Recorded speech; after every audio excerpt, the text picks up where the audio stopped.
Thank you, Susan.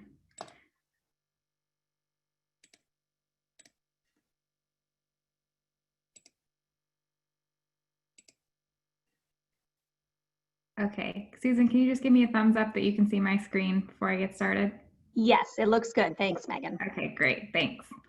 Well, thank you all so much for having me today. My name is Megan Maroney, and I'm a policy associate at the Center for Science in the Public Interest. I lead the Voices for Healthy Kids funded School Nutrition Policy Coalition, and I'm excited to talk with you all today about the coalition's work over the past year. So a quick note on Center for Science in the Public Interest, or CSPI, for those of you who aren't familiar with us. We are a consumer advocacy organization, and we have been the leading independent authority on nutrition issues since 1971. Through advocacy, policy, education, and litigation, we work to make it easier for all Americans to eat healthfully. CSPI has long been the national leader in improving the nutritional quality of school food and beverages. In 2000, we co-founded, along with the American Heart Association, and have coordinated the National Alliance for Nutrition and Activity, also known as NANA, which is the nation's largest nutrition coalition. NANA, with over 500 national, state, and local organizations, was instrumental in coordinating efforts and garnering support for passage of the Healthy Hunger-Free Kids Act in 2010. CSPI worked with many state and local partners to pass school foods policies to improve healthier competitive foods, which helped to lay the groundwork for passage of the Healthy Hunger-Free Kids Act. CSPI was awarded funding in September of 2019 from Voices for Healthy Kids to run the School Nutrition Policy Coalition. The mission of the coalition is to collaboratively support the enactment of state and local policies that protect the health of students across the nation by codifying policies and law that require adherence to strong nutritional guidance as intended by the original school meal nutrition standards established by the Healthy Hunger-Free Kids Act of 2010. It's the vision of the coalition that all K-12 schools in all 50 states provide school food that meets science-based nutrition requirements, is well received by students, and supports good health. The specific policy levers that this coalition examines and supports include addressing sodium, whole grains, and added sugars. It's important to understand that the Healthy Hunger-Free Kids Act of 2010 set science-based nutrition standards for school meals beginning in 2012. In 2018, USDA rolled back key nutrition standards, specifically those that address sodium reduction, whole grains, and flavored milk. While the federal standards were weakened, the coalition seeks to protect and promote strong nutrition standards at the state and local level. This includes reinstating the sodium and whole grain requirements, updating the sodium requirements to reflect the newest recommendations for kids, and setting limits around added sugars, which were not part of the Healthy Hunger-Free Kids Act. Our coalition benefits from a wide variety of member organizations, including funders of childhood obesity prevention efforts in the school space, nonprofit organizations that are dedicated to eliminating health inequities, preventing childhood hunger and obesity, and the promotion of proper nutrition. We have professional organizations representing health professionals, education professionals, or educational institutions. We have research organizations conducting research in the prevention of childhood obesity, advocacy organizations working on the enactment of policies to prevent childhood obesity, and importantly, we have priority populations-led and serving organizations. Over the course of the year, there were several significant developments in the school food world for the coalition to keep up with.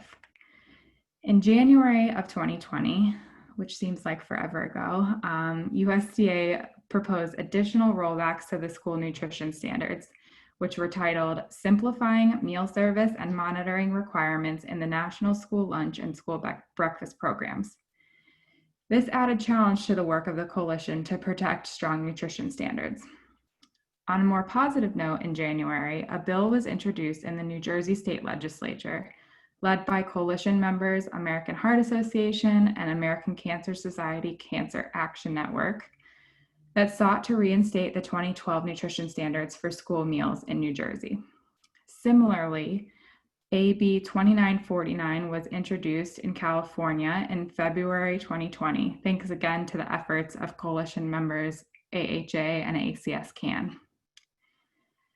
Then, as everyone is keenly aware, in March, the COVID-19 pandemic shuttered schools across the country and effectively halted all non-COVID response legislation. School nutrition staff became first responders to the pandemic, setting up makeshift distribution centers and school parking lots to distribute millions of meals to families in need. USDA granted several waivers to address various challenges beginning in March, and the most recent extension happened at the end of August. Over the course of the next few months, the coalition focused on information sharing related to COVID-19 and the widespread efforts to support school nutrition programs in response. More details about our work on those are on the next slide. In April 2020, decision in the lawsuit Center for Science in the Public Interest versus SUNY Purdue in the U.S. District Court of the District of Maryland found a procedural error with the promulgation of the 2018 final rule, and therefore vacated the regulation. As a result of this rule in the Maryland case, school meal patterns returned to the requirements of the 2012 final rule. However, given the COVID-19 pandemic, USDA is currently not enforcing compliance with the 2012 rule and will need to issue a new regulation that updates the requirements and compliance with the 2012 rule. In May, Congress passed the HEROES Act, which include provisions to support school food service. As many of you know, a counterpart in the Senate has yet to pass. In July, the Pandemic Child Hunger Prevention Act was introduced, which, if passed, would provide universal free meals to all students under the National School Lunch Program and School Breakfast Program for school year 2020-2021. All the while these developments were occurring, school nutrition professionals were and continue to be distributing meals to families in need and facing a myriad of challenges along the way. To advance the mission and vision of the coalition, we leveraged the coalition's collective reach for development of field scans, including a 50-state scan to support policy campaigns, a scan of state agency impact, and a scan of large school districts in priority states. We developed resources showcasing products that meet sodium reduction targets and whole grain requirements. And with permission, these resources have been shared with and used by AHA state campaign managers. We helped create a campaign pipeline, ultimately leading to the California and New Jersey campaigns, and also cultivating partnerships for a potential campaign in New York City. CSPI developed a model state bill that was shared and discussed with the coalition. The coalition provided feedback on the Voices for Healthy Kids policy lever and policy bottom line, including recommending an emphasis on universal meals and sufficient time to eat, in addition to continued prioritization of strong nutrition standards. As noted on the last slide, we discussed the 2020 proposed rollback rule and advocacy opportunities. We shared information on the various child nutrition waivers issued by USDA in response to the COVID-19 pandemic, and we convened a group to advocate for the most needed supports for school food service in a COVID-4 package. We hosted a joint webinar this summer with the Physical Education Physical Activity Coalition, led by Institute for Health Research and Policy at the University of Illinois at Chicago. The presentation was on their project titled Prioritizing Health in State ESSA Plans and Report Cards to Support the Whole Child, in collaboration with Healthy Eating Research. The coalition has discussed how the community eligibility provision can increase access to meals for students in high poverty districts. And most recently, we've been working to develop materials to support Voices for Healthy Kids, funded campaigns. These include sample social media content, a sample op-ed, and a one-pager for parents on the benefits of universal meals. Sorry about that. There are 3 key recommendations for policy passage that have come out of the coalition this year. The first is that strong nutrition standards must remain a key priority for state and local legislation. Repeated attacks on nutrition at the federal level demonstrate that we must fight to protect evidence-based nutrition standards in school meals. State and local legislation can protect the health of students in those jurisdictions and also help build the case and show proof of concept for strong standards at the national level. A patchwork of state and local policies will pressure industry to support strong nutritional standards, as they did before the Healthy Hunger Free Kids Act. The second recommendation is that access to nutritious meals is critical. Just as important as strong nutrition standards, we should support universal free meals to ensure that every student has access to meals at school. And lastly, sufficient time to eat is critical to ensuring that students receive proper nutrition. No matter how healthy or affordable a meal is, it doesn't matter if the kids don't have time to eat the meal and therefore the food ends up in the trash. So much is changing with school meals. It's challenging to keep up with what's most important. So some key takeaways for advocates are healthy school meals are more important than ever, and these may be the only meals that some kids get in a day. The pandemic has left many families as well as school meal programs struggling, and policies should ensure nutritious, healthy meals for all students and meal times long enough for kids to eat. These priorities benefit students, families, and school meal programs alike.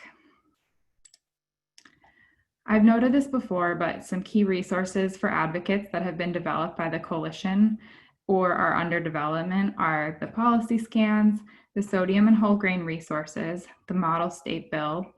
Those 3 are already finished, and then sample social media posts, sample op-ed, and universal meals fact sheet will be coming soon. Thank you all so much for your time today. I wanted to again thank Voices for Healthy Kids for supporting this work, and to our amazing coalition members for their continued engagement and dedication to this effort. Thank you, Megan. I'm going to hand it over to Nada. I know we have a question that came in for you. Great. Yeah, Megan.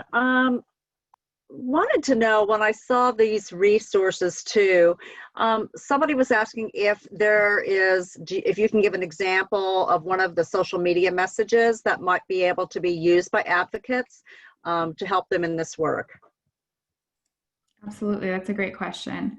So we've broken the social media content into subject areas, one of which is universal meals, just general messaging around how to support universal meals and the importance of them. And we also have sections about the importance of healthy meals for kids during COVID, specifically as it relates to our priorities around sodium, whole grains, and added sugars. And then we also have some general messages around, the impact that the pandemic has had on school meal programs and what we need to do to fix that. Great, thank you so much. Anybody else have any questions or comments for Megan before we move to the next presenter? Okay, Susan. Thank you. Next, we're going to hear from Jesse Silverman, also with CSPI. And just a reminder that you can submit your questions through the chat box and we'll address them as they come in. Jesse? Okay, just give me a moment to set up my presentation and share my screen.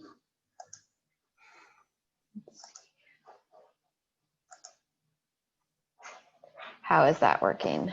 That's good. Great. Okay. Well, I first want to thank Voices for having me to share some updates from the ongoing Innovation, Equity, and Exploration work group on food service guidelines in correctional facilities. My name is Jessie Silverman.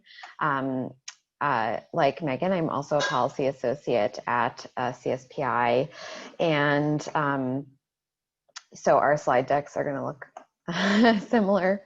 I do want to emphasize that our work in this work group is ongoing. We have a time-bound set of deliverables that we started working on as a group in March, and we're going to continue to completion at the end of the year. So the takeaways I'll share with you today are incomplete, and you can expect a lot more to come in a few months. And I want to, of course, thank Voices for making this work possible.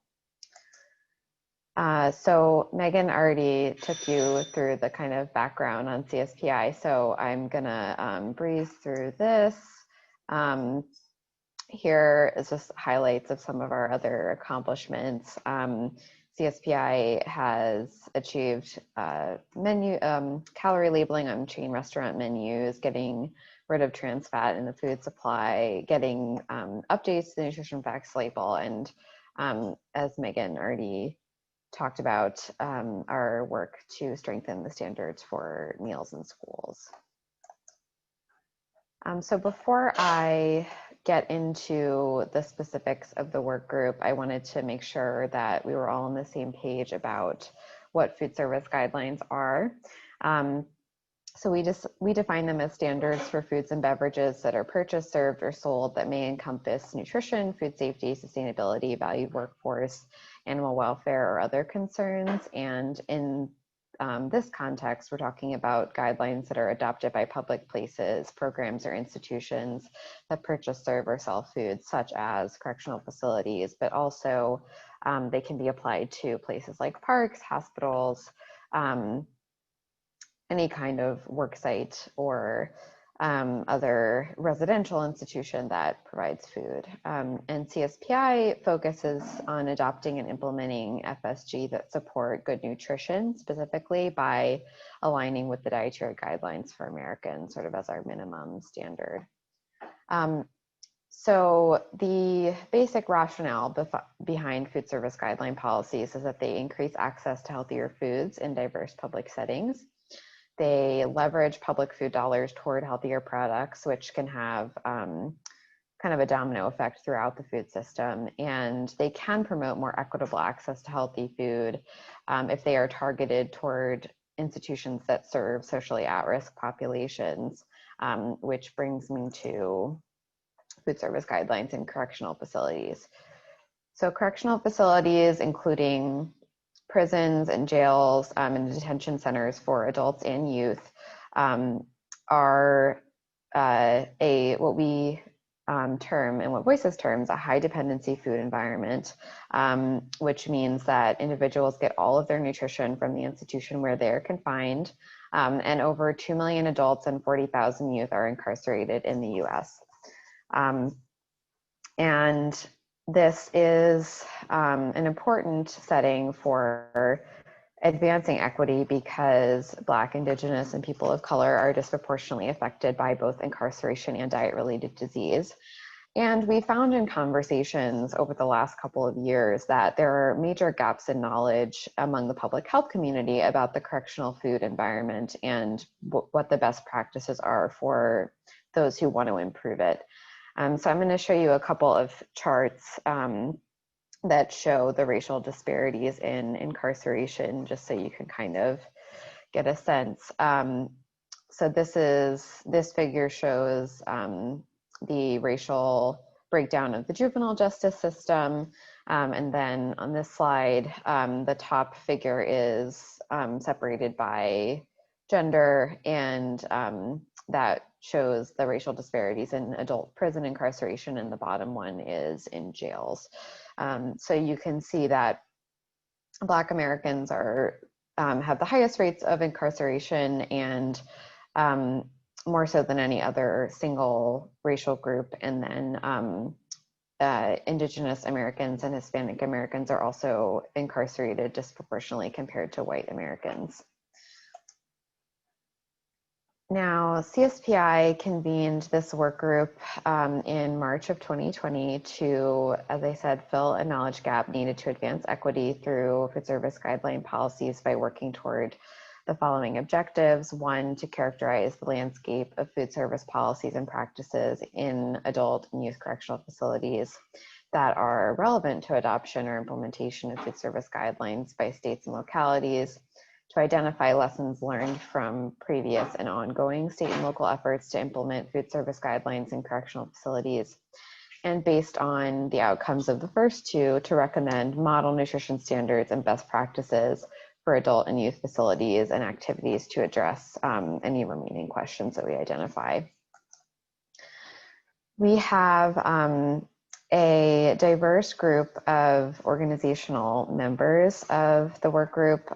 We have public health officials from nutrition and chronic disease prevention agencies. We have correctional officials who are working in food service administration and nutrition services positions. So we have a couple of correctional dietitians and a food service director.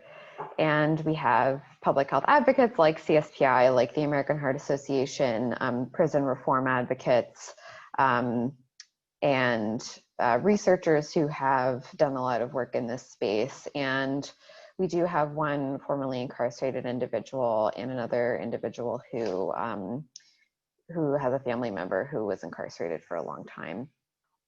So this, as you can probably imagine, there is a diversity of points of view among these folks on what the status of food in prison is, and the points of view don't always align, but I am really proud of the way that we have created a space for a variety of perspectives to be heard and respected. So I'm gonna address these bolded research objectives that we've been working on today, although we do plan to address the first two in our final report. So we set out to describe the correctional food service system, to characterize food and nutrition policies that pertain to correctional food service and compliance with those policies, characterize the food-related experiences of incarcerated people, and identify barriers, facilitators, and best practices to improving food and nutrition in correctional facilities. So this is going to be hopefully the most boring slide of the presentation. And as I said, we started meeting in March. We've been meeting monthly via Zoom. And we have gone through the objectives that I shared on the last slide throughout each meeting and addressed them through reviewing documents, through presentations and discussions. A lot of the time we provided background materials in advance for discussion, like national data collected by one of our members, impact justice, or examples of State Department of Correction food policies. Another time we dedicated most of the meeting to hearing from one of our members who was formerly incarcerated. And for the last two meetings, we had members from 7 different jurisdictions present an overview of their efforts to improve nutrition in corrections, which was really informative. So now I'm going to go through some of the key takeaways that we've found so far, sort of in the information gathering phase of our project. We haven't come to consensus around any recommendations yet, but I think you'll see that some of these findings have important implications for activities of future advocates and policymakers. So in terms of the landscape of food service structure and practices across the country, one of our findings that's going to be a challenge likely for advocates is that the structure and practices of the correctional food service system varies highly between jurisdictions and facilities. There are several common approaches to the items on the list here, but no uniform way that things work. So for example, some states have a central food production facility that prepares and packages meals to be distributed to all of the state's prisons, where they are just heated up and served, sometimes with a piece of fresh fruit or bread. And others have on-site kitchens at each facility where they prepare a lot of the food from scratch sometimes. And some facilities like Rikers Island in New York City even have an on-site bakery where they make their own bread and other baked goods, and they can have really careful control over things like whole grain and sodium content. And one really important takeaway about the system relates to the budgets that correctional agencies are working with when they develop menus and choose products to purchase. Impact Justice, the partner that I mentioned, collected budget information while surveying 30 or more states, well, definitely over 30 states, departments of correction, which reported a range of $1 to $450 per person per day for that includes food costs, and in some cases it includes other costs like labor. And to give you a frame of reference, the federal reimbursement rate for schools to provide free lunch was about $3.50 per meal this last school year. We've also talked a lot about the policies that impact what food is served and the way it's served in this setting. So like I already discussed, policies are highly variable, and particularly for adult facilities because they are set by the states and local governments. So it can vary greatly between all those jurisdictions.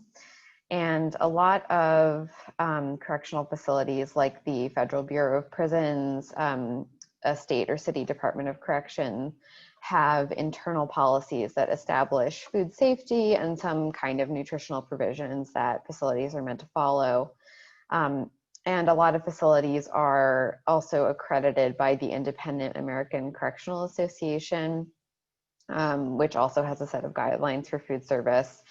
And some jurisdictions, including several members of our work group, which is not a coincidence, have adopted food service guideline policies that apply to all public agencies in that jurisdiction, including correctional facilities. And something that we've discussed that's really important for stakeholders to keep in mind is where the gaps can be between a recommended healthy diet and what the incarcerated individuals consume. So one is the policy guiding that facility's food service. A lot of the policies are not specific enough or strong enough to ensure that the provided diet meets reference guidance like the dietary guidelines or the dietary reference intakes. Some states' policies say nothing but they must provide a nutritionally adequate diet. And so any dietitians in the audience will know that that leaves a lot of room for interpretation. So even if you have a great policy that comes from, say, the agency central office, the facility or certain staff might not be complying with the policy and are could be sometimes or all the time providing the wrong foods or the wrong serving sizes or preparing them in an unsafe way or in a way that made the food unpalatable, like overcooking or undercooking. And then maybe you have facilities that have solid nutrition and food safety standards, are following the policy almost perfectly. According to some of our members, that's often not enough to ensure that the food is actually edible.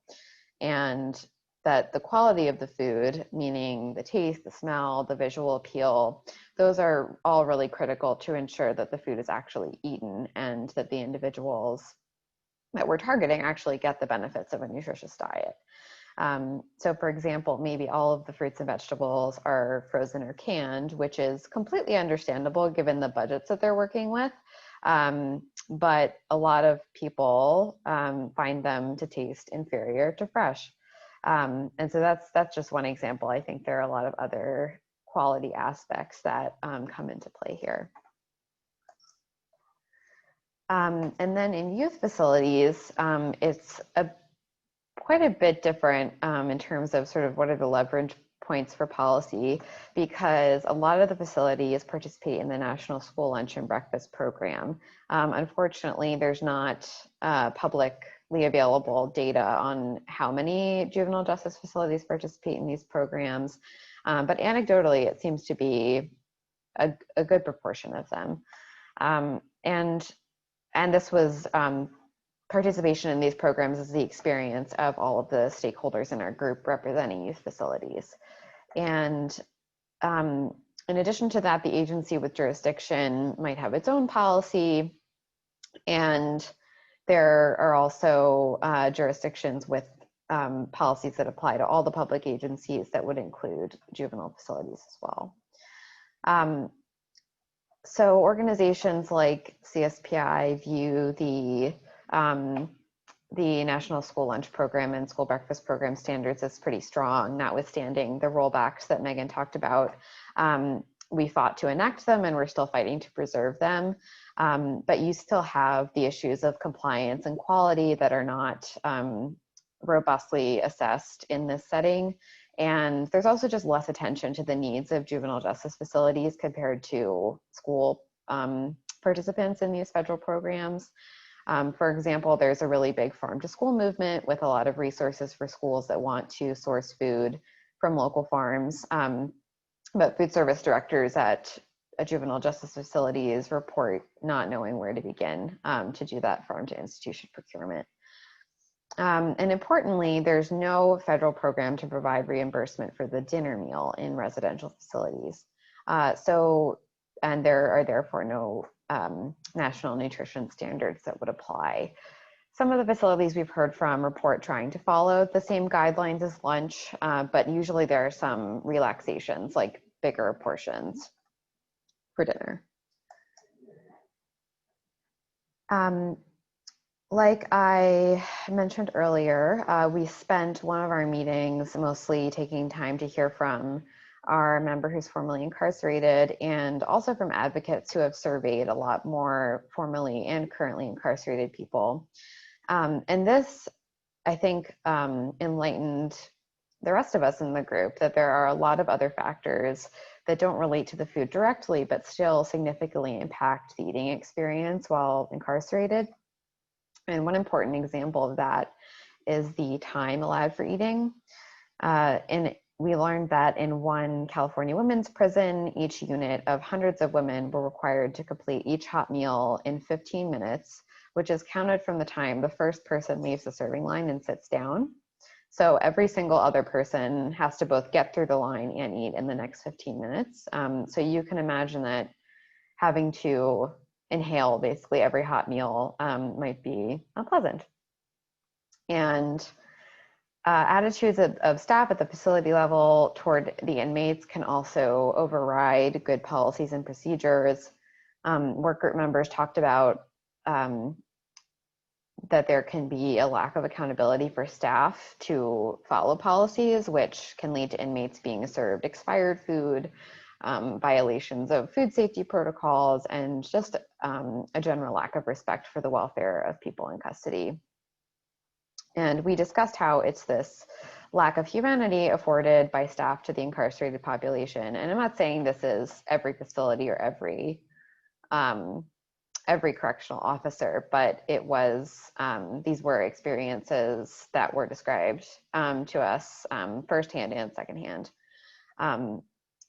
So it's this kind of dehumanization that is present in some facilities, which manifests in the culture of the staff overall at the facility, and it enables them to flout safety and quality procedures, hurry inmates through meals, and use food as punishment.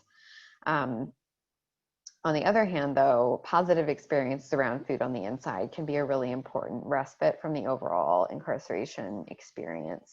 So, for example, some incarcerated individuals will, if they can't tolerate the meals from the mainline kitchen, they will purchase food from the commissary and try to prepare it themselves in a more appealing way. And that can help with taste, but it's usually less going to be less nutritious what's offered there. So it's kind of a complicated situation.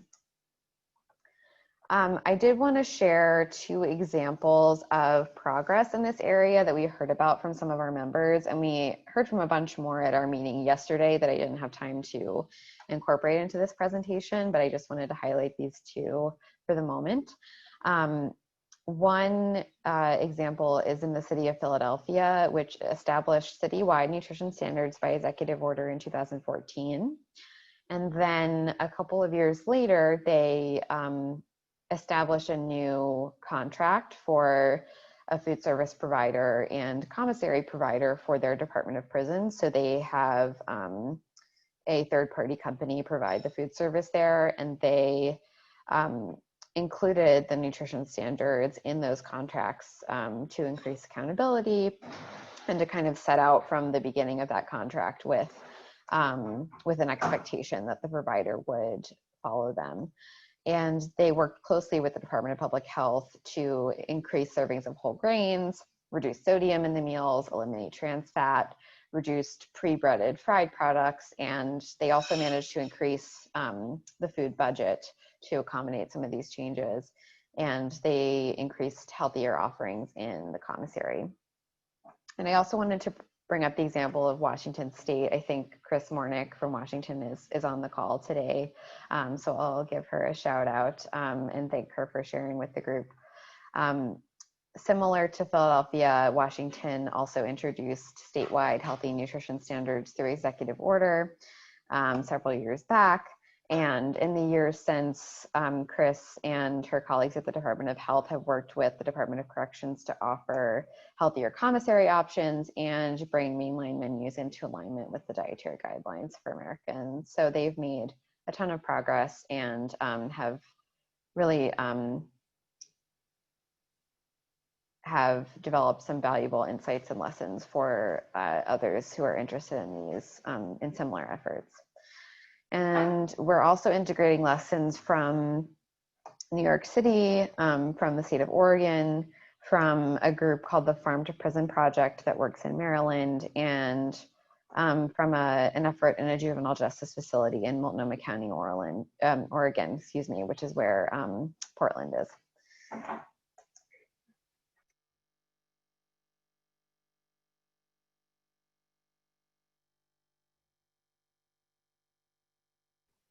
Hey, Jesse, it's Susan. You ended up on mute. I'm not sure if you noticed. Yeah, it told me. Thank you. So I'll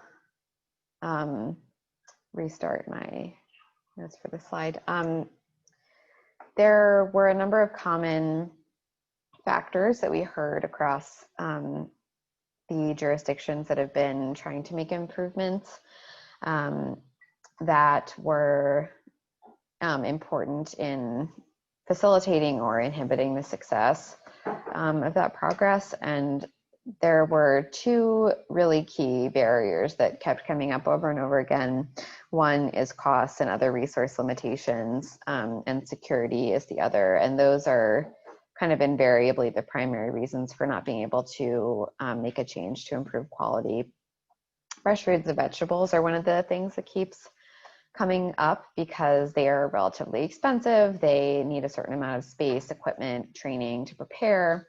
And fresh fruit in particular is considered a security risk because it can be fermented into alcohol. So these are legitimate challenges that people have found some ways to overcome a bit, but generally they're still quite prevalent. And on the other hand, there are some common keys to success that a lot of our members have mentioned. Having a policy or contract that sets out minimum expectations is important. Having buy-in for improvements at all levels and among all stakeholders, especially leadership.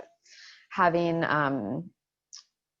and the way to kind of get that buy-in is to build relationships, to educate stakeholders on what a healthy diet is and why it is important for this population, bringing everyone to the table.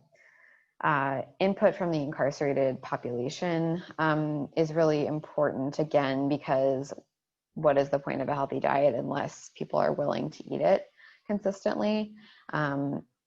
And monitoring and evaluation is also really important for accountability and being able to share data with other stakeholders who want to continue spreading these improvements throughout the country. And also having patience for incremental change because of the challenges that that all of these facilities experience when trying to make changes, and the culture change and stakeholder engagement that's involved. It's just not a quick turnaround most of the time. So I'll wrap it up with this slide. As I mentioned, our work is ongoing. So now we are going to synthesize our findings, make some recommendations for model nutrition standards that we would recommend to future efforts and best practices for policy development and implementation for this setting. We will then come up with a plan to disseminate our findings and recommendations in public-facing resources for other advocates and policy makers. And I can speak for CSPI on this, that we definitely intend to use this information to foster and support future advocacy campaigns in this regard. I am happy to answer questions now and at the end of the session. And if anyone is interested in learning more about the work, you can email me. So thank you for listening. Thank you to all the work group members, and thank you to Voices. Thank you, Jessie. I'm going to pass it over to Nada. I know she has a question for you as well before we move on. Awesome. Thank you, Susan, and thank you, Jessie. This work group has been really interesting as I've sat on these calls and listened to the different discussions going on. So there's a lot of new, great information. One of the things that you spoke to in the presentation was around the slides around equity, racial equity, and differences in those discussions. Could you briefly discuss or describe how correctional facilities address different cultural foods or needs or religious needs of people within their facilities for the incarcerated individuals that are living there? Yeah, I can to some extent. We've talked a lot in the work group about accommodations for special dietary needs, including religious needs. Usually it's required by law in the whatever the given jurisdiction is, whether it's the Federal Bureau of Prisons or the state or the locality. So most jurisdictions will provide a standard kosher menu, sometimes a halal menu, usually a vegetarian or vegan menu. We just talked about yesterday how the Federal Bureau of Prisons has a vegan menu now, if that's a religious requirement or a preference, whatever it might be. And there are certainly complaints that sometimes those needs aren't met, but a lot of times they are, and it is what's expected and sometimes legally required. I think usually legally required. And I think how cultural appropriateness of meals, sort of other than those religious restrictions, how that's met varies quite a bit.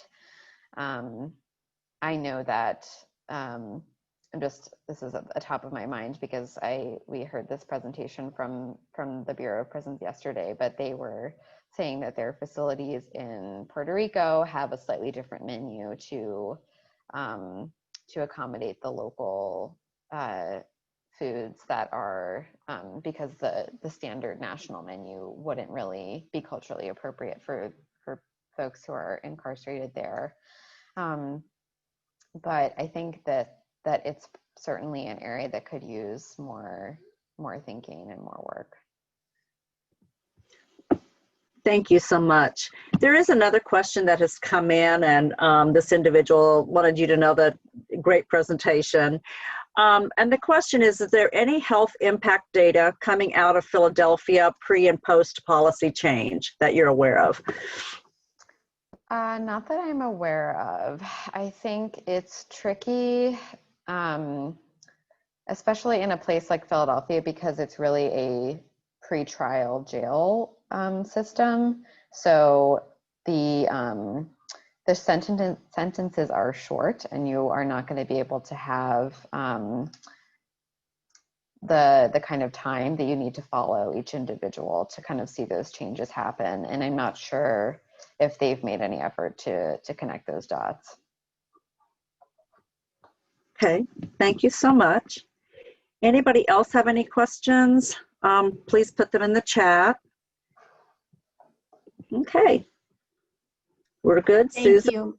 Yeah, thank you. Thanks again, Jesse. Our final presentation today is with Jim Krieger from Healthy Food America and Javier Morales with the Praxis Project.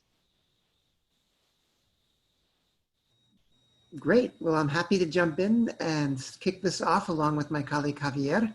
And thank you very much for Voices for Healthy Kids for supporting this work that we're going to be talking about.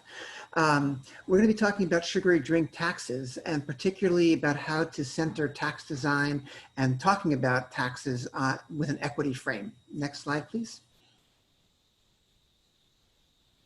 So with the help from the IEE grant, we were able to establish the Tax Equity Work Group to develop recommendations for equitable sugary drink tax design and communications and developing research questions. So this group came together then around figuring out ways to enhance the equity impacts of sugary drink taxes, and also to counter industry misinformation about regressivity and other negative tax impacts on BIPOC communities and low-income communities. The industry takes as one of its major talking points and frames that the tax will harm low-income populations and people of color, and we felt it was important to counter this misinformation. So our goals were to develop equity-centered recommendations for sugary drink taxes, both in the tax policy design itself, how to talk about these taxes, and what kind of research is needed to further understand the equity impacts of sugary drink taxes. We started off, it seems like a long time ago in the before times now, in October of 2019, with our first initial in-person meeting, and then we've had 7 follow-up virtual meetings. And we've used meetings and in-between communications to engage work group members in developing these recommendations, coming up with ideas, reviewing and commenting on them. So ultimately, we've been able to reach consensus on these recommendations. Next slide, please. So who are we in this group? We're a group of 15 organizations, all active and working on sugary drink taxes, all having on-the-ground experience doing this work. It ranges from grassroots community organizations to public health organizations to national advocacy organizations. And so it's been a very engaged group of folks, lots of important information they brought to the table, lots of good opinions and thoughts. And I think we've had a very strong process to then take all this great information and wisdom and boil it down into some pretty useful recommendations. Next slide, please. So I'm going to do a brief review now before we get into the recommendations themselves of just a sugary drink tax one-on-one really quickly, just to make sure everybody's up to speed on this. So the goals of sugary drink taxes have been to generate revenue to support community health and well-being, and particularly among those communities disproportionately affected by sugary drinks. One mechanism for making that happen is investment of revenues. One is to also reduce sales and consumption of a product that's associated with diabetes, poor oral health, heart disease, obesity, and so on. And ultimately, if sales and consumption go down, then we hope that those diseases will go down and healthcare spending will go down. Another goal of sugary drink taxes is just even in the act of designing a sugary drink adoption campaign and having a campaign launch, that increases awareness about the adverse health effects of these beverages. And also once a tax is passed, because the tax is on an unhealthy product, it continues to increase awareness, we hope, about adverse health effects. And finally, in some cases, industry has actually reformulated products to reduce the sugar content as a result of the tax on their products. Next slide. So there are many sugary drink taxes. It's a growing global movement. There are now close to 45 taxes all across the globe at this point, as you can see on this map. Next slide. And in the United States, there are 8 jurisdictions, including 7 local and county level jurisdictions, as well as the Navajo Nation, that have adopted and currently are implementing taxes right now. An additional one, Cook County, adopted a tax, but this was subsequently repealed. So at this point, 4 million people are benefiting from taxes, and it's raising above $134 million per year in revenues, which is a substantial sum. Next slide. Here's a little bit of more detail about the taxes in the US cities. You can see they range from a very small city, Albany in the Bay Area, to a very large city, Philadelphia. The last tax was adopted in 2018, and they've all been implemented in through 2018 was the last implementation date. So we have a fair amount of time and experience to see how these taxes are playing out and actually working in the real world. They're raising revenues up to $77 million in Philadelphia, which is the largest city. And the amount of revenue raised depends on the city size and the tax rate. And the types of beverages taxed in all cases are sugary drinks, and in addition in Philadelphia, artificially sweetened beverages as well. We'll talk more about how the revenue is being used, but it differs by community to community, depending on what the local priorities and needs are. Next slide, please. Here's an example that taxes are working in the sense of with regards to decreasing sales. This is one example from Philadelphia, a before and after evaluation. Philadelphia is that orange line, and the comparison city of Baltimore is the light blue line. And you can see that when the tax was implemented in Philadelphia in January of 2017, so the sales of tax products in supermarkets, pharmacies, big box stores dropped substantially by 38%. Even after taking into account any kind of cross-border shopping where people might leave the city to try to find untaxed products, whereas there was no change at all in Baltimore. So this was significant, and this finding has been replicated in other cities as well, such as Seattle or Berkeley. Next slide, please. Whoops. Mexico was one of the earliest places to adopt a tax, and what's useful here is Mexico actually shows the impact stratified by income group. Focus on the orange bars, which show the second year of the tax implementation in 2015. And while there was an overall decline of 10% in sales, Mexico had a much smaller tax than Philadelphia, which is why there was a smaller decline. The decline is bigger in low Mexicans of, looks like we've got, is there a background noise going on here? Let me see what's going on. Can you hear is there a distracting noise going on? I'm not hearing a noise. I'm not hearing. Okay, sorry about that, everybody. So let me get back to it. So in Mexico, if you look at on your right, that's lower income Mexicans, and they had a much greater decline in sales than purchases compared to higher income. So they are benefiting most from this tax in terms of health benefits. Next slide, please.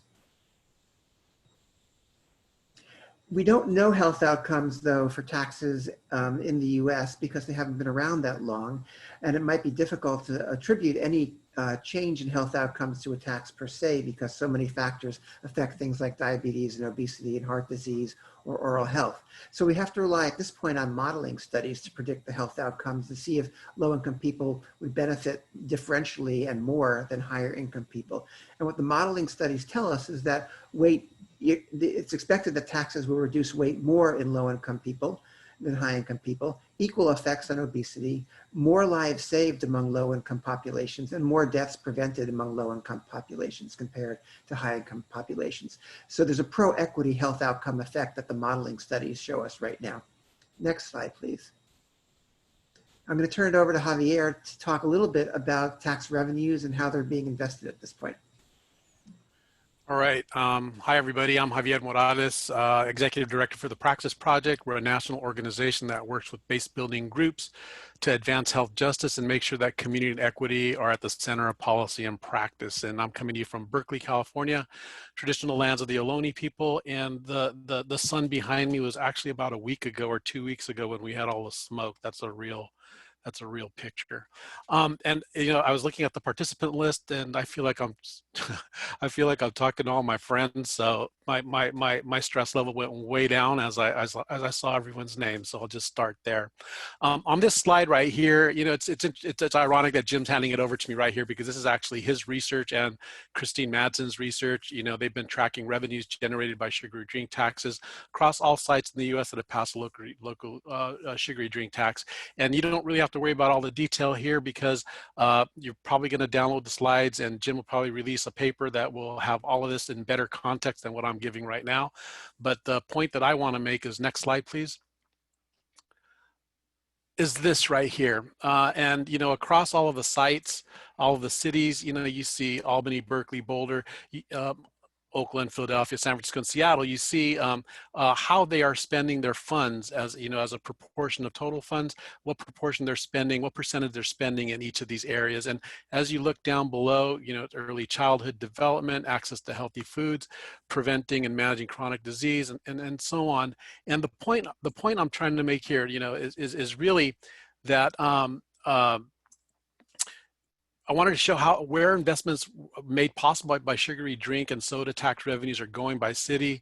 And this is important. Investments matter because, you know, as we go out and as we do more of this work, what we're finding is that we really have to show the communities that are most impacted, that are going to receive the most impact by the higher drink prices, and also the ones that are experiencing the worst health outcomes, that this is something that's good for them, and that we want to make sure that we can put these revenues back into the places that are important to them. So you know, in the past, when I used to argue for a soda tax, and opposition used to say that these taxes were unfair to lower income people, my response used to be, well, you know, the diseases are unfair. Type 2 diabetes, heart disease, stroke, tooth decay are unfair in our communities. But what I've learned through doing this work is that it's not the diseases that are unfair, it's the conditions that lead to these diseases that are unfair. And we really need to focus in on transforming the systems, conditions, and environments that lead to these preventable diseases. And communities themselves know what the local priorities to improve their health are. And so again, going back to this graph right here, going back to this chart, bar chart, you see, you know, in Albany, they've chosen, you can see where they've chosen to emphasize their investments. You can see where Berkeley has, you know, all the way across. So, you know, there's no one size fits all. And it's really important for us to make sure that we are partnering with community, getting them on board, bringing them along with us, and letting them see how they will benefit from this as well. Next slide. And so, you know, here's some, just a really brief overview of how soda taxes are being used in these various municipalities. You know, Seattle chose to focus on food security. And, you know, early on, it was about early care. And when a lot of advocates came to the table, you know, they said, you know, we want early care, but we also want food security. And you can see that food security has become a major focus to this. And Jim actually knows a lot more about this. I actually feel funny introducing this, but we had to split the slides up. Next slide, 14. And, you know, again, Philadelphia, you know, you see where it's mostly pre-K, and, you know, the work that they're doing and the evaluations that are going on there are awesome. You know, we're seeing that jobs aren't being lost, jobs are being created. You're seeing, you know, all these children that are being taken care of in early care. And again, this is what the community wanted the funding to go towards. Next slide. And these next few slides I know a little bit more about because this is Berkeley. I sit on the community advisory board that has helped to make to decide these investments. And so this first one, you know, Berkeley Youth Alternatives, they received funding to do youth development in the context of community gardening.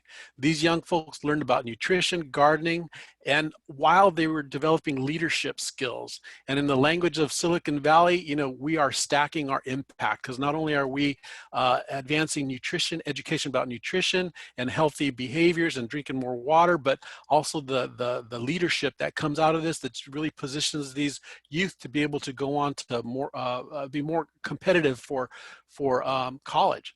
Next slide. And, you know, if you know the history of Berkeley, you know, the main reason that we wanted to pass a tax was to preserve gardening and cooking classes that Berkeley had been offering. It was funded by a USDA grant that was about ready to expire. And, you know, there's a whole nother webinar around this about how groups came together to talk about how we would replace those funds and how we, by having authentic community engagement, we were able to figure out a way to, yes, let's support Berkeley Unified School District gardening and cooking program, and let's also make sure that we get investments into community directly and, you know, to other community groups as well. So I love BUSD. I love going to their events. their cooking events. And again, they're stacking impact. Kids are learning about nutrition, the nutrition education. They're also bringing families together, and they all cook together after school. So there's a lot of social connection, family connection support that goes on there. And they also get a lot of they take a lot of food home as well. So a lot of co-benefits in this. Next slide. One of my more favorite, actually I shouldn't say this because they're all my favorites, right? The Healthy Black Families has been doing incredible work in the community, and in a community that's under severe gentrification pressures, educational outcome disparities, just a lot of stresses in the community. Healthy Black Families, led by Vicki Alexander right there, third person from the left, have really been able to craft another program that really stacks the outcome, stacks the impact. They're providing a social group, a social net that's culturally based. They do their mutual support. They also do cooking and gardening and nutrition, and they actually have shoppers that go with people to help them shop for the healthier foods, and they bring it all back to a kitchen and they cook together in a healthy way. And then they also do a lot of physical activity together. It's just a beautiful thing what they're doing, and this is all possible because, again, investments from sugary drink taxes. Next one. Berkeley also has granted funds to the Multicultural Institute, another big favorite of mine, because day laborers, these are the folks that stand on street corners waiting for jobs, waiting for people to come and hire them for the day. These guys actually go out and they do programming, nutrition education and programming with this very hard to reach population. And then they also do the classroom work. And actually, I'm going to put into the chat right now a link to the videos that we actually have videos on all of these groups. So not right now, don't leave right now, but after this is over, if you guys are curious, we've got these videos, we got Spanish subtitles and closed captioning now. But the Multicultural Institute, they also run after school programs where, as part of the instruction to help kids learn better, they do nutrition education, and they also do a little bit of cooking, a little bit of beverage work where they make aguas. Aguas de sandia, watermelon, aguas de fresa. It's really beautiful what they do with these kids. Next one. And then the Ecology Center, this is another one that stacks impact. This is leadership development, peer-to-peer training, and it's all about shifting high school age norms away from sugary drinks towards water. The first day of school, they give every ninth grader, well, not this year, hopefully we'll have a first day of school sometime soon. They give every ninth grader a reusable tumbler, and they just do the programming from there. And it's again, talk about stacking outcomes, changing norms, helping these youth to be better prepared for their future. Next slide. And then the YMCA of the East Bay. This one's we have a really good video on this one. This is a beautiful video to watch, where they're changing norms with these little 3 and 4 year olds, 2, 3, and 4 year olds, teaching them about nutrition, what's healthy, what's not healthy, how to, what beverages to consume. And then these kids take all this information back home. And then they also have a pantry that they use to provide healthy foods to many of these families that are food insecure and are vulnerable. So I'd encourage you guys to watch all of these videos. It's a pretty incredible way.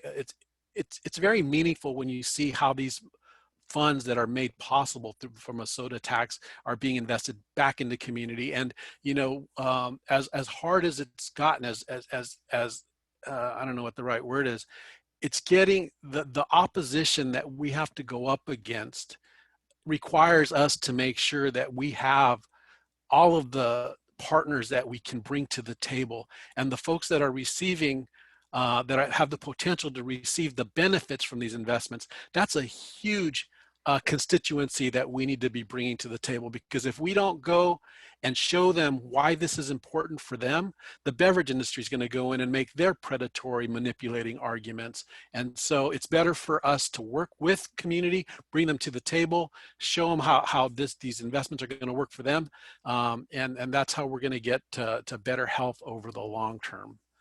I think I hand it back to Jim at this point, right, Jim? Yep. I think so. So next slide. Oh no, are you going to talk about community advisory boards at all, Javier, or skip over those, or what do you want to do?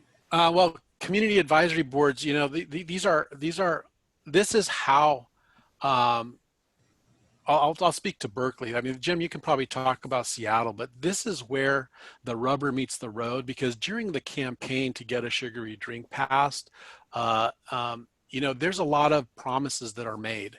You know, you go out, you know, the beverage industry saying, oh, they're not going to use the money for what they're saying they're going to use it for. They're going to use it to fill potholes. They're hoodwinking you. And, you know, advocates are like, no, we want this money to go back into community. And so, you know, it takes constant vigilance.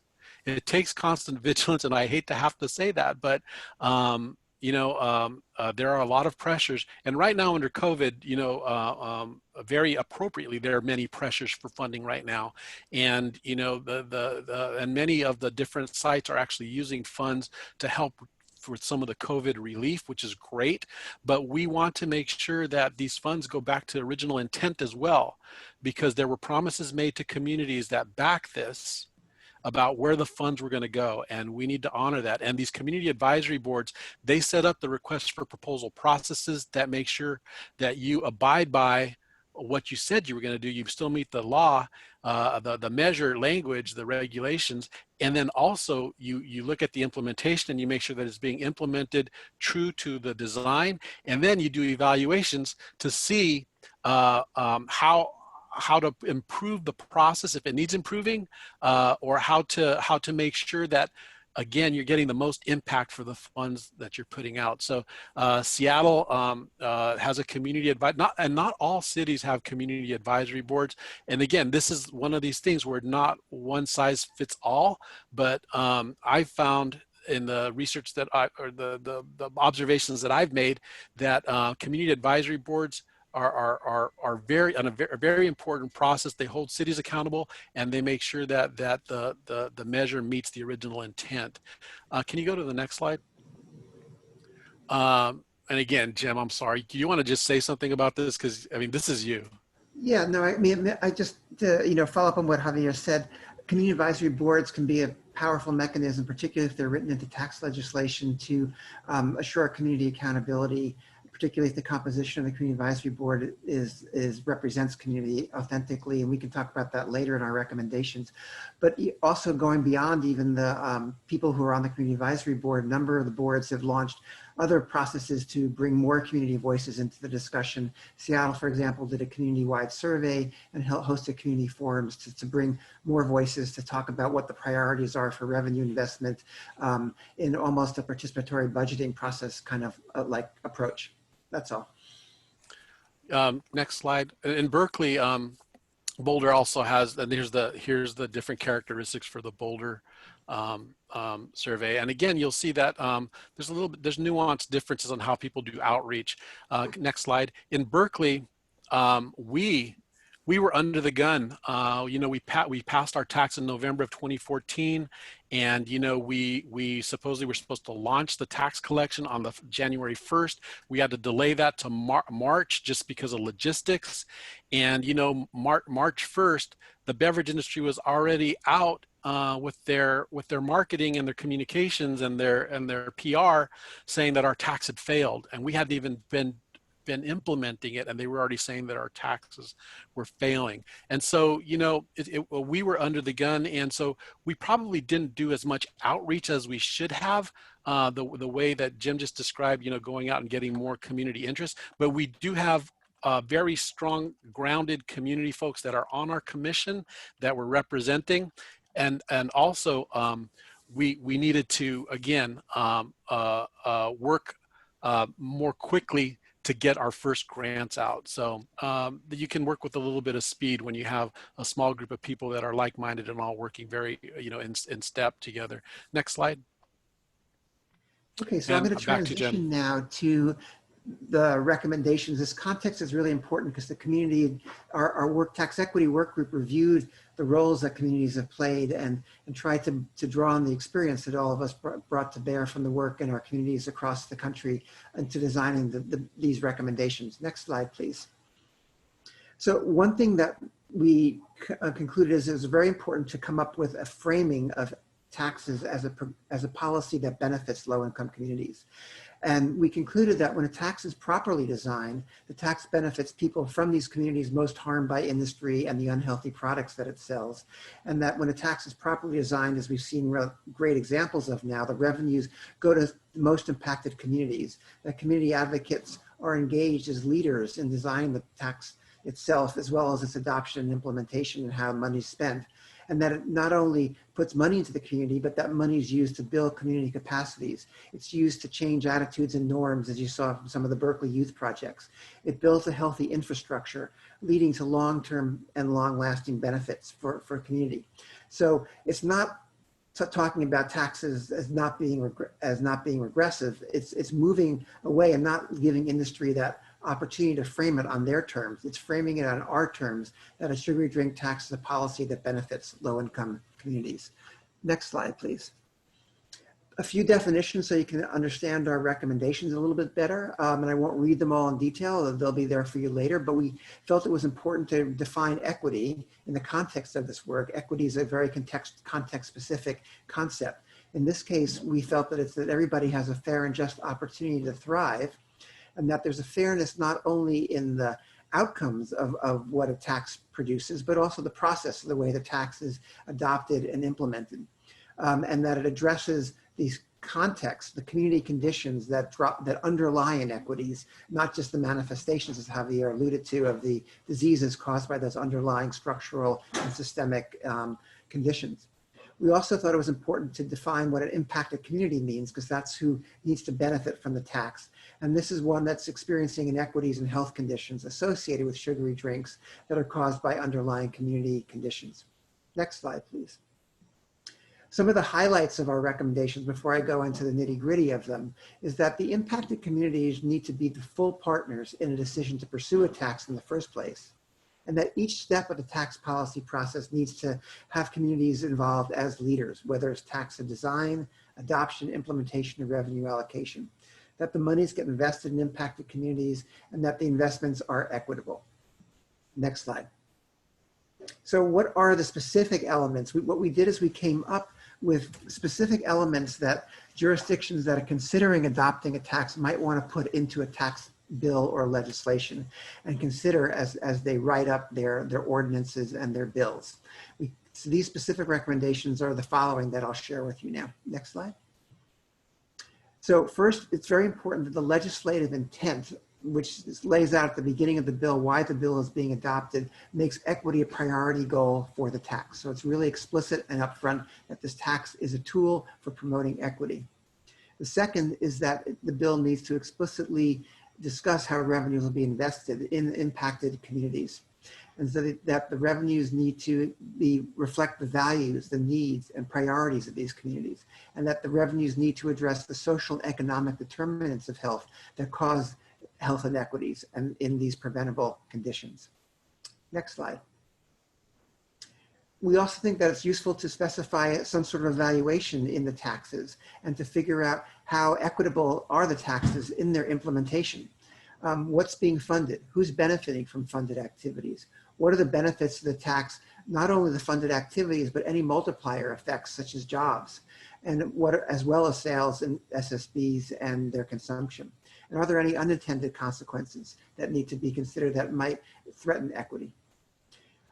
We recommend that the taxes be invested so that they grow community power and capacity, and that they support policy and systems change aligned with community priorities and values, so that they use the tools and levers to really change the underlying conditions in communities.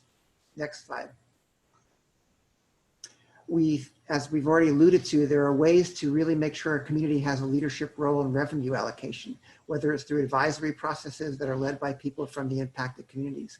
Community advisory boards are one way to do this, but there are other ways as well, such as for specific projects, including advisory groups or community leadership in those projects. And informing the community about tax implementation and the revenues and how they're being used and how they're allocated is important, because that both builds support for the tax and people know that the taxes are going to things that they care about in their communities. And it also holds the city accountable for these kind of projects. It's also important that the tax revenues be equitably allocated. So actually the process of revenue allocation can fold in equity aspects. It can require funding of community organizations from those impacted communities as part of any allocation process. And it would require the use of equity-based criteria to prioritize allocations. For example, specifically reaching out and including in response to community RFPs, organizations that have not traditionally been funded, but that represent important sectors in the impacted communities. Next slide, please. One issue that's been raised is around if investment or taxes at the state level, what happens to the revenues? We haven't had that yet, but Javier is working on this right now in California, and there are other states as well, that the taxes should pass through a significant portion of their revenues to support local community-led efforts and collaborations to improve equity, and that community leadership should be involved in helping decide those revenue allocations, just like in a local tax. One way to assure that the revenues are used as intended is to establish, when legally possible, and this isn't always the case, but in states and communities where it is possible, a dedicated fund inside their budget so the tax revenues get deposited in this fund and used for the specific uses. Next slide, please. So I'm going to turn back to Javier to finish up with talking about messaging, and then I'll just have a few concluding remarks when he's done. All right, next slide, please. So, what we did is, again, we had folks that were part of this work group that have been on the ground. I mean, these are folks that have sat across from beverage industry representatives and made these arguments, or have had to respond through op-eds, or have come in, to a neighborhood house or a legislative office right after a beverage industry representative has come through. So this was these were very real reactions that we were having. But I would also like to say that if the tax design is well designed, and it minimizes the need to actually talk about regressivity. So really we got to move upstream on this, but we still have to respond. So this is something that just came up. This quote right here happened about, actually, I'm in a COVID time. I don't know if it was a month ago or a week ago, but the Change Lab Solutions and other partners just filed a lawsuit to repeal preemption in California, and the ABA came out this is a typical argument that they have. These taxes are regressive. It's unfair burden on working families, small businesses, and their employees. Working families are already struggling with the high cost of living. Especially and this is the irony caused by the COVID-19 pandemic. They don't talk about the underlying conditions that are causing these populations to actually have worse health outcomes due to this virus because of their products. So, and then also these taxes on everyday grocery items would lead to price increases. And, it's all about small business and economic downturns. Next slide. Yeah. So actually go back a slide. I'm sorry. So the four main things to their arguments are always about the regressivity of sugary drinks and the tax burden on working families. That sugary drink taxes add economic stress to already burdened working families, small businesses, and their employees. That taxes on sugary drinks, that basically we're raising the price of groceries. And then the fourth thing is that these taxes lead to higher cost of living. And the irony of this is that the folks that are actually coming up with a lot of this messaging, the ones that we've had to go up against here in California especially, these are all political operatives that come out of like different administrations from the past, and progressive liberal administrations. So to hear them, it's very interesting to hear how they've pivoted and now have shifted the messaging to actually protect these industries. Next slide. And then I'm sorry that I got a message. It's hard for me to focus on one thing. Stop sending me messages. I'm kidding. The thing about equity messaging frame, as we were going through this and having conversations, the way to respond is we want to make sure we lead with values. We're doing this because we love our families. We're doing this because we love our communities. We're tired of seeing the sickness, the preventable illnesses that are coming through that we can stop. And, it's all due to the manipulation of media manipulation, marketing manipulation. We want to stress the benefits to community. We want to use real examples of how well-designed sugary drink taxes are building health equity. And this is where these videos that we made them because there was a gap in showing where the funds were going and how they were really impacting people and kids. And so I know that there's a number of different evaluations now that are going on that are going to hopefully highlight even to a greater degree the impacts that we're having in community, and we can use those to actually push forward as well. And then we need to make sure that we're using appropriate messengers. So if we're talking a community person, we probably should have another community person that's there, the one that's making the argument to them. And then we also want to make sure that we're using our frame and language. We can't, if we use the industry's frame and language, then we're always going to be on the defensive and we're always going to be on their terrain. And it's much better to be using our language and our terrain. The word regressivity, I actually don't like using that.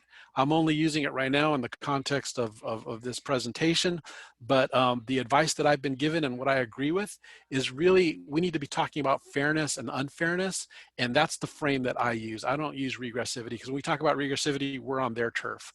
Next slide. So what we did in our work group is we sat down and we kind of blue skied it, brainstormed, well, what are the things that we're hearing? What does the beverage industry say? And so the bolded lines on this are, this is what we've heard when we're doing our canvassing, our work. Sugary drink taxes are regressive. That's the big yes, that's what they say. Sugary drink tax is a groceries tax. It's unfair to raise the price of food when people are struggling. Yes. Jobs will be lost as sales of sugary drinks decline, which will hurt struggling families. Small retailers, especially small ethnic grocers, will lose revenues and go out of business. This is what they say. Next slide. Then, sugary drink industry is a large employer, so they're trying to do the economic thing. We're going to lose jobs if we raise the tax, then the sales are going to change and people are going to lose their jobs.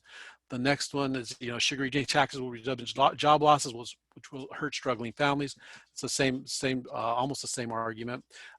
Sugary drink taxes are nanny state initiative with government telling you what you can drink. And then the last one, you can't trust the government to use tax revenues as promised. So can you go back to the previous slide? So after we blue skied kind of like the main messages that we'd been hearing, then we kind of blue skied, well, what are the responses to that? And we came up with a number of generic responses, but I'll tell you guys that these are just guides, because what we need to do, it's depending on where you're at. If you are in Los Angeles, California, and you want you have to design the response to fit your area. You can't just so this is kind of a guide, using the principles and the guidelines that we showed earlier about leading with principles, using local facts. These were the responses, the themes of the responses that came up for each of these statements by the beverage industry. So go to the next slide. It was interesting because the first cut of the counter messaging that we were coming up with, you could tell that everyone around that table or on those calls had scars, because they just came out with, it was like anger, angry answers. And it's just, after massaging it and figuring out, the anger was about the manipulation and the duplicitous claims that were being made to scare our families and our communities, all for the sake of protecting profits of these corporations that are really negatively impacting our communities. And so we had to massage things a couple of times and a few times, and that's how we came up with these kind of like guidelines within each of the responses. So these responses are not exact, but one would need to tailor it to wherever they're responding from. Next slide. Jim. Yeah, so I'm just going to sort of wrap up here. And I think you can see that both from the policy recommendations and the messaging recommendations, these are recommendations coming from deep experience working on these taxes in communities across the US. And so hopefully these are going to be of value to others who are contemplating doing sugary drink tax work in the future, where there's some couple of active campaigns now, and I think as we recover from COVID, there'll be more in the pipeline. And industry has a playbook. They haven't changed their playbook for quite some time. And I think we have some pretty potent ways to kind of deflect industry's attacks and move forward with what is a policy that will bring benefit to low-income communities and BIPOC communities and really move forward health equity in a very powerful way, as well as taking on a predatory industry that is making profits at the expense of health of our communities. So I think the way to do that is to really think about taxes in the ways that are summarized in this slide here, to making sure the revenues are invested where they can benefit impacted communities while respecting the community priorities and values for how these monies are used and addressing the underlying social conditions that lead to ill health and which sugary drinks play into directly. And supporting the leadership of communities throughout the whole process of going for a tax and implementing one. So just like last slide, just to say we hope you can join us in this, next slide, join us in this adventure, which will continue and go forward as this movement builds.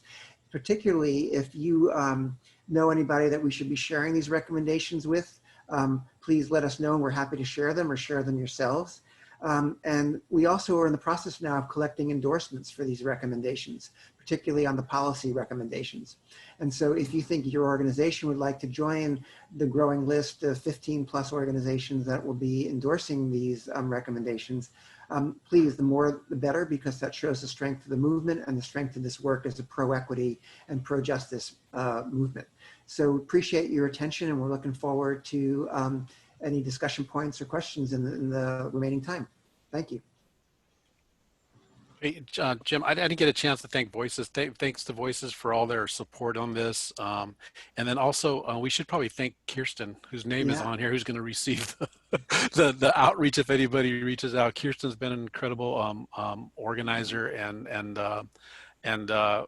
collaborator and keeping us on track, meeting our, keeping the schedule. So thank you. And also thanks to Jim for his partnership for us.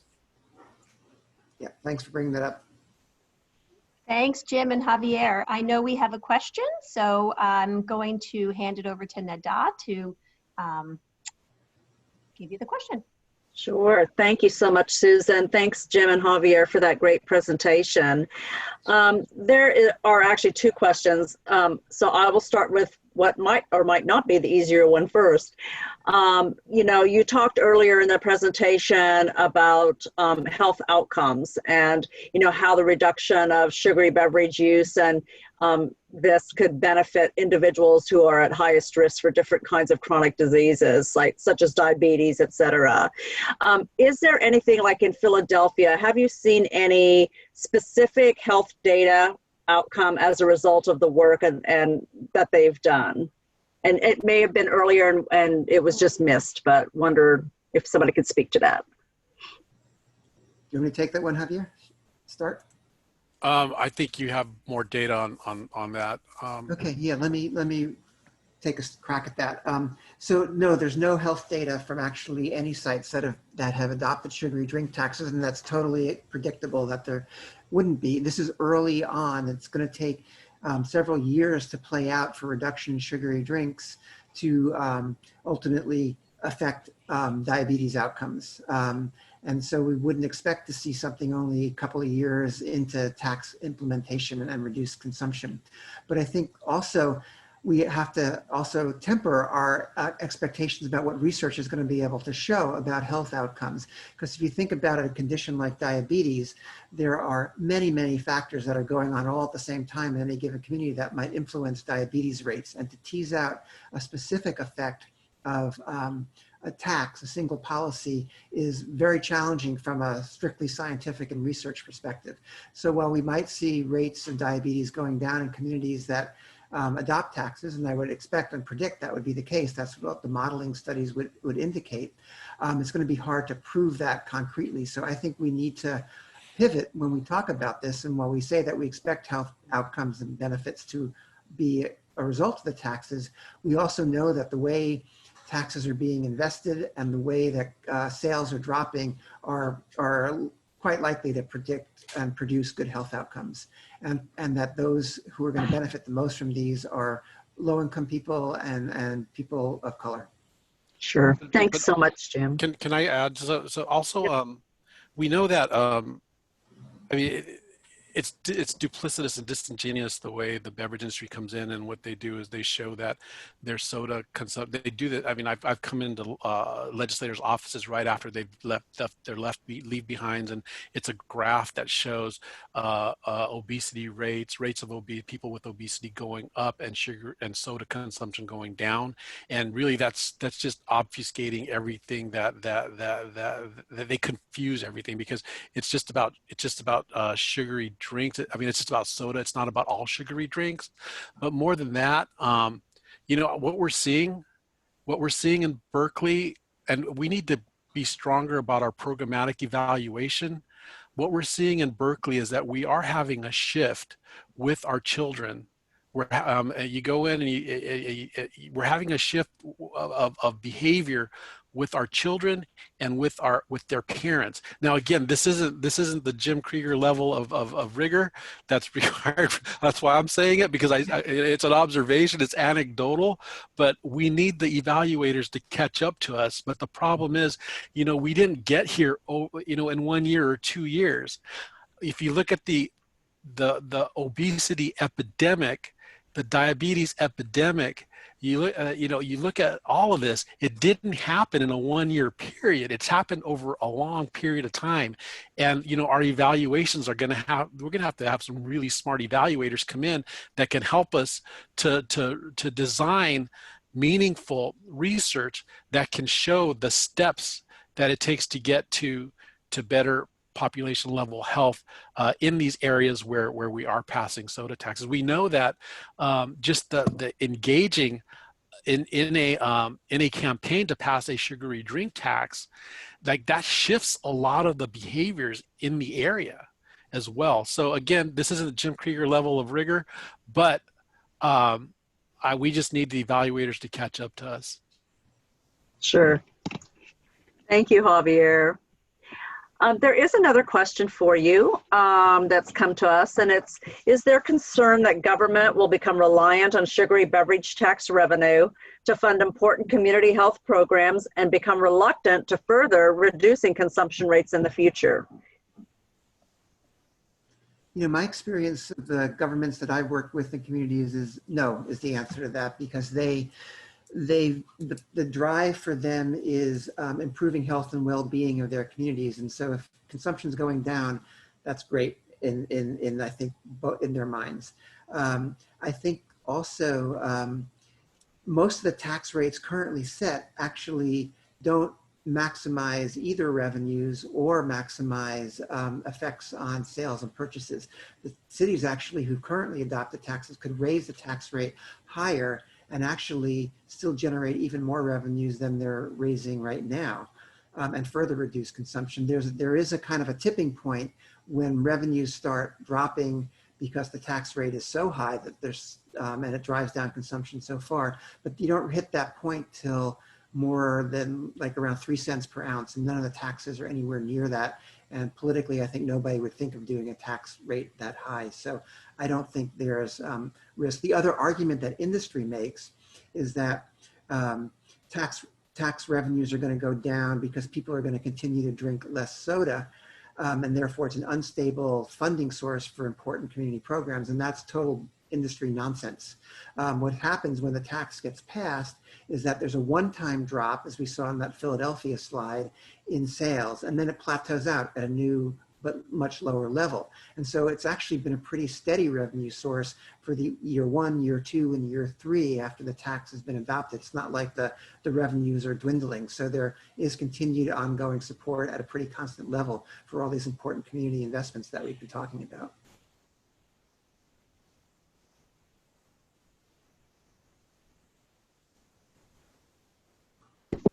All right, I was trying to get off unmute. I think that's all the questions that we have today for everybody. I really appreciate all the presentations, but I want to turn it over to Susan to kind of close us out. Thanks, Nada. Yeah, so as we close today, we wanted to thank everyone for joining us, and especially thank our speakers, Megan, Jesse, Jim, and Javier. We've appreciated all the hard work and thoughtfulness that went into each of the presentations. And I just wanted everybody to be on the lookout for a brief survey about today's webinar. Your feedback is greatly appreciated and will help us shape all future webinars in this series. So we appreciate it if you could complete that, and it shouldn't take more than a couple minutes, we swear. So thanks again for joining us, and have a great day. Bye, everyone.